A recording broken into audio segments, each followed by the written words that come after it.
E aí, primeiro ano? Na aula passada, eu disse que a gente ia começar essa semana falando do aluno de Rutherford. E é o que nós vamos fazer.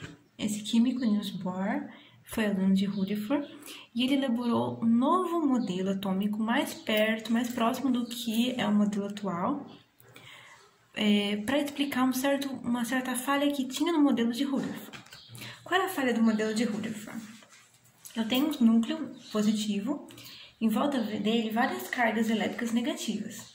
E como as cargas elétricas opostas se atraem, então qual seria o natural? Que as cargas negativas dos elétrons fossem atraídos todos para o núcleo. Então ficariam os elétrons grudados no núcleo, mas não é o que acontece. Então, qual era a nova explicação? Niels Bohr trabalhava com gases. Um trabalho dele era o aquecimento de gases para fazer a emissão de luzes. Quando aquecia um gás, ele emitia uma luz. E a partir de algumas observações que ele fez com espectros eletromagnéticos, porque naquela época a radiação já era bastante conhecida. Então, radiação eletromagnética, espectro de cores já era bastante falado na época dele. O que é o espectro de cores? Uma certa quantidade de radiação no papel fotográfico deixava marcas e deixava algumas cores. Não era igual a um arco-íris, né? Dependendo do material que ele usava. Não era igual a um arco-íris, eram faixas que produziam cores. Tá? Eu vou colocar no vídeo para vocês também um espectro de um elemento para ver as cores que aquele elemento refletia. Então, ele chegou a qual conclusão? Que os elétrons estão sim ao redor do núcleo, mas eles estão em camadas, assim, ó. Em camadas. Camadas mais próximas e camadas mais distantes. As camadas mais próximas recebiam mais influência do núcleo positivo. Então, ele é um elétron, do mesmo tamanho dos outros, teria a mesma capacidade de carga elétrica, tem a mesma capacidade. Só que ele está recebendo influência do núcleo positivo. Então, assim, os dois têm a mesma... cada próton do núcleo e cada elétron tem a mesma carga, a mesma capacidade de carga, só que uma é oposta à outra. Só que essa aqui, a negativa do elétron, está sendo puxada pela positiva do próton.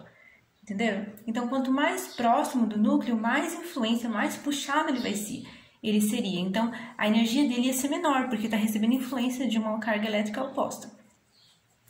E os mais externos quase não recebem essa influência.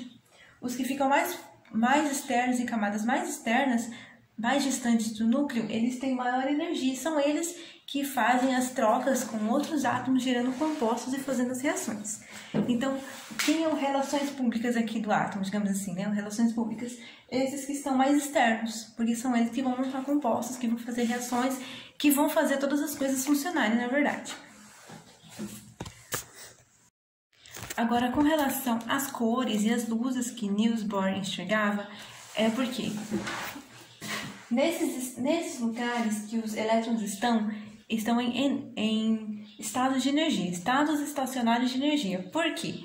Tem energia aqui, eles estão energizados, então eles têm capacidade de se mover, eles não ficam só ligados aqui, eles se movem, né? Em volta aqui, eles têm energia, e estados estacionários porque eles não podem sair das camadas em que estão. Um elétron que está aqui, ele não pode simplesmente pular para outro estado, ele tem que receber energia para isso. E de que forma ele pode receber energia? Ele pode receber energia, por exemplo, na forma de calor, na forma de radiação. Quando ele recebe energia, seja lá qual for a forma que ele recebe, ele vai pular para uma camada mais externa. Sempre uma camada mais externa. Se ele recebeu energia, ele tem que ir para uma camada mais externa, porque essa camada em que ele está não suporta aquela quantidade de energia. Então, ele tem que ir para uma camada que suporte a energia que ele tem agora. Então, vamos supor, ele saiu daqui e veio para cá. Beleza. Esse estado é chamado de estado excitado. Então, o elétron está em um estado de excitação. Ele está muito energizado, está fora da camada natural dele. Quando ele retornar para a camada dele, quando acabar o fornecimento de energia, ele vai liberar radiação. E aqui, ele liberou radiação. Essa radiação que ele vai liberar pode ser na forma de luz. Na radiação, vocês já vão ter um conhecimento mais ou menos de radiação, um leve conhecimento de ondas eletromagnéticas. Por exemplo, a que vem do rádio, que vem pela antena da televisão, os raios-x, aquela radiação lá das usinas nucleares, às vezes tem até acidentes e é muito perigoso. A luz natural, a luz do sol, tudo isso aí tem radiação. Só que nem toda essa radiação é visível. Então, alguns elementos vão liberar radiação que não é visível. Então, nem todos os elementos vão liberar luzes coloridas.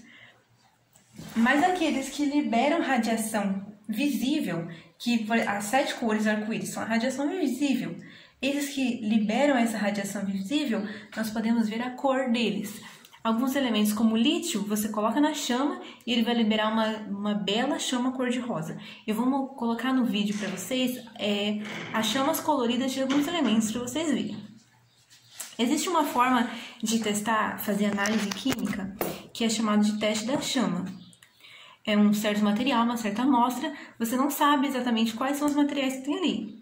Então, é usado uma bola de vidro, uma coisa assim, com um elemento ali dentro, uma bola de bórax, na verdade. Coloca o elemento assim na pontinha daquela bolinha, coloca na chama e ele vai liberar chama, né? Vai liberar luz. Dependendo da cor que liberar ali, é possível saber quais materiais estão ali. Só que lembrando que nem todos os materiais vão dar uma radiação magnética visível, vão dar um arco-íris, né? No caso, uma cor do arco-íris, nem todas vão dar, né? Varia de elemento para elemento. Mas os que são metálicos, geralmente eles emitem uma cor colorida, principalmente os metais alcalinos, que são daquela primeira coluna da tabela que a gente já viu antes na primeira apostila. Tá? Eles emitem uma cor colorida, eu vou colocar aí no vídeo para vocês, tá bom? Essa propriedade de emitir luzes é usada pelo ser humano na fabricação de fogos de artifício. Então, para cada fogo de artifício tem um sal metálico, ou seja, tem um material ali com íons metálicos daqueles metais que emitem as cores desejadas. Teste da chama aqui com sódio, eu tenho sal. Foca aqui no sal na câmera. Aí, sal. A chama tá azul, a chama do gás. A gente vai deixar ele aqui até ele entrar em contato.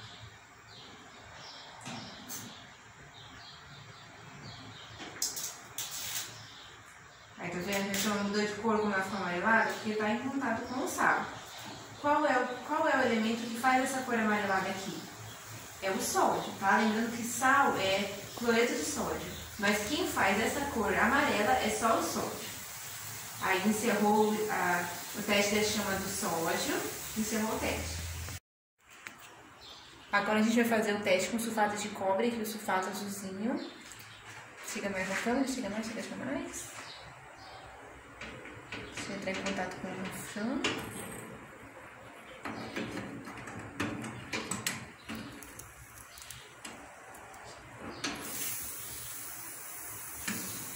Aí chama bem verde, tá vendo? É mesmo sulfato.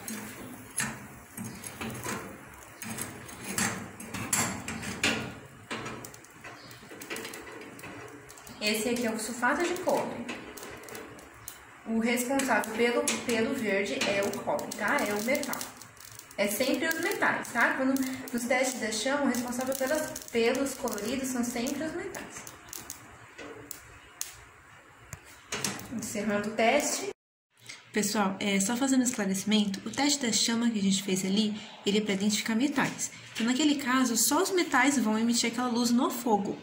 Mas em outros aparelhos mais sofisticados, que se adaptam à radiação, recebem radiação, emitem radiação, esses aparelhos, todos os elementos vão ter o seu espectro, ou seja, todos os elementos vão emitir dentro de uma faixa algumas cores. Aí eu vou colocar os espectros ali para vocês verem, eu vou ter o hidrogênio, o hélio, o neônio e o mercúrio. Tá? Porque todos os elementos podem fazer essa emissão, tá? Então, o teste da chama que a gente fez ali é só para metais, tá bom? Que isso fique claro, o teste da chama é só para metais, mas existe uma outra forma, forma de ver o espectro dos outros elementos.